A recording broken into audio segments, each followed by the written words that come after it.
आनंद आशुलिपि मासिक पत्रिका प्रतिलेखन संख्या 4, 5 व 6, गति 100 शब्द प्रति मिनट, अंक 33।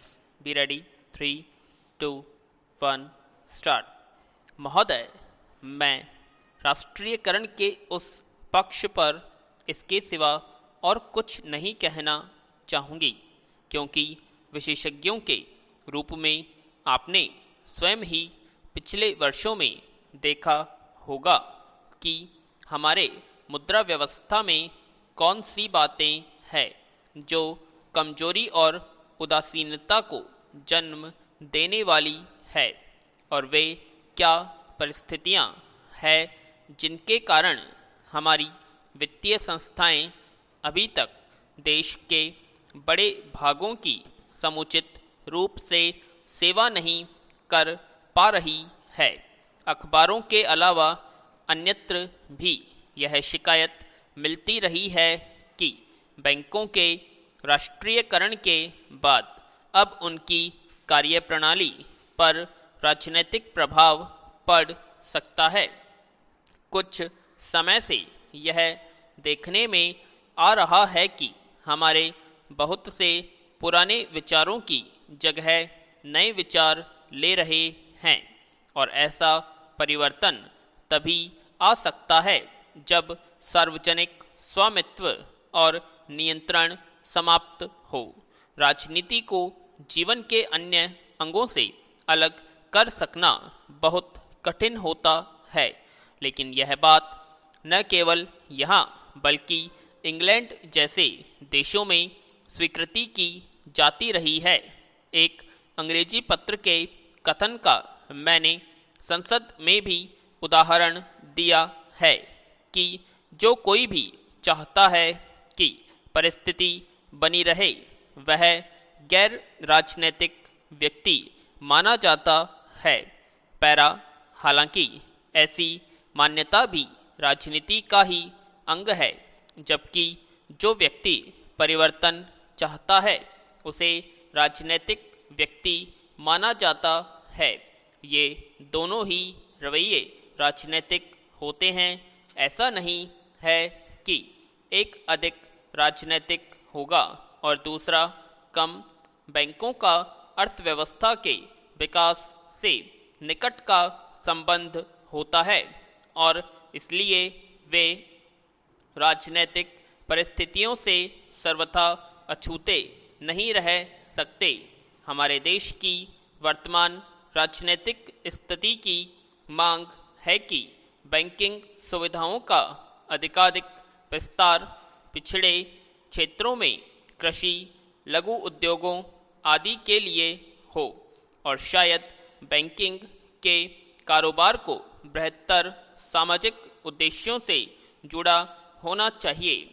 लेकिन अगर राजनीतिक प्रभाव का यही आशय है तो यह राजनीतिक प्रभाव निश्चय ही उपस्थित है। अगर आलोचकों का उससे यह अभिप्राय है कि अपने प्रतिदिन के कामों में बैंकों का काम देखने वालों पर ऐसी बाहरी बातों का प्रभाव पड़ सकता है जिनका सार्वजनिक हित से या आर्थिक विकास से कोई रिश्ता न हो, तो मुझे आपको यह आश्वासन देते हुए कोई हिचक नहीं है कि जब तक इन कामों का भार मुझ पर है, तब तक आपके काम में ऐसी बातों को आड़े आने नहीं दिया जाएगा।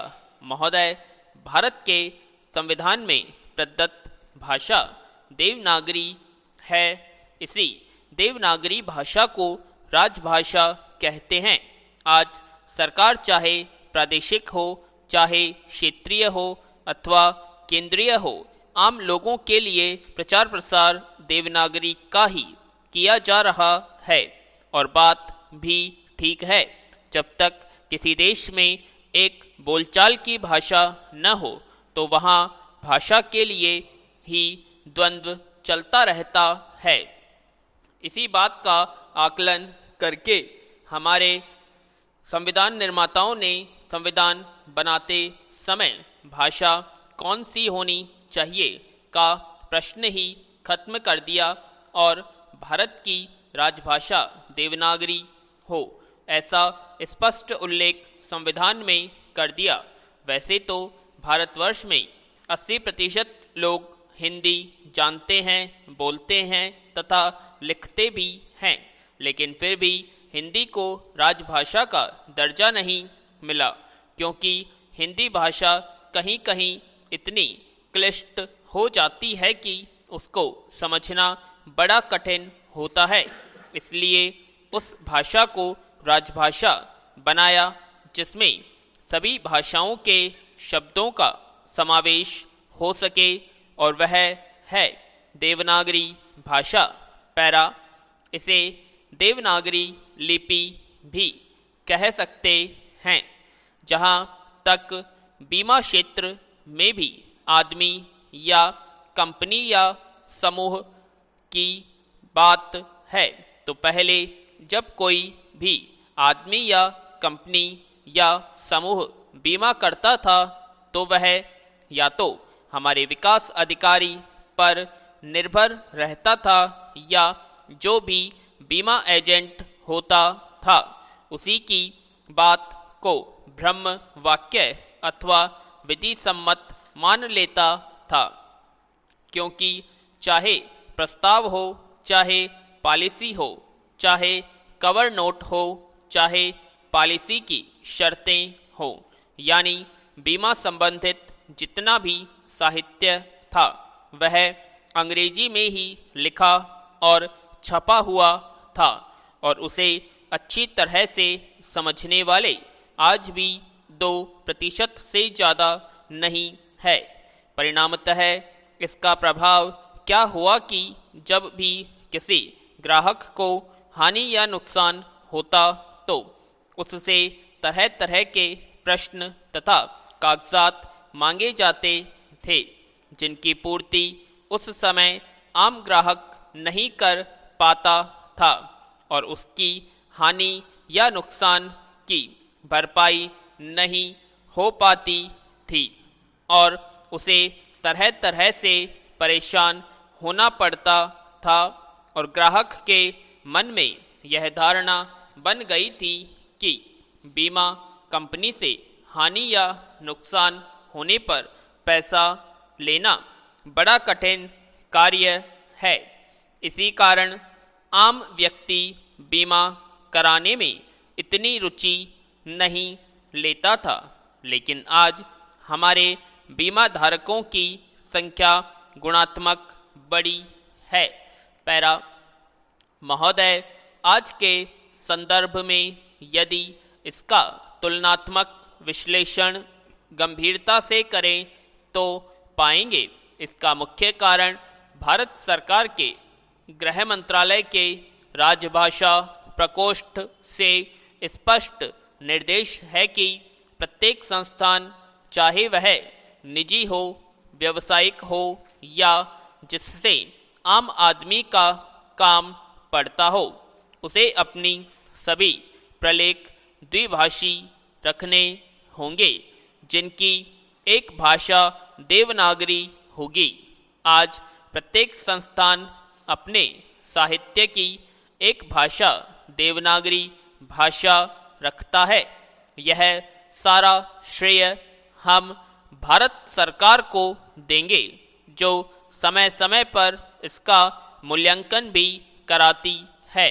बीमा क्षेत्र में जो बीमा धारकों की गुणात्मक वृद्धि हुई है, उसका प्रमुख कारण यह भी है कि भारतवर्ष की जनसंख्या का जितना भी भाग पढ़ा लिखा है उसमें 80% देवनागरी जानता है। आज जब बीमा की पॉलिसी हम अपने ग्राहकों को देवनागरी भाषा में छपी हुई देते हैं तो वह उसे बड़े ध्यान से पढ़ता है, समझता है, और जो भी जिज्ञासा बीमा धारक के मन में होती है तो वह हमारे विकास अधिकारी से या समकक्ष किसी भी शाखा कार्यालय में जाकर उसका समाधान ढूंढ निकालता है और जब भी हानि या नुकसान होता है तो बीमा धारक तर्क देकर अपनी बात बड़ी सरलता से मनवाता है। उसे न्यायालय जाने की इतनी आवश्यकता नहीं पड़ती। विराम।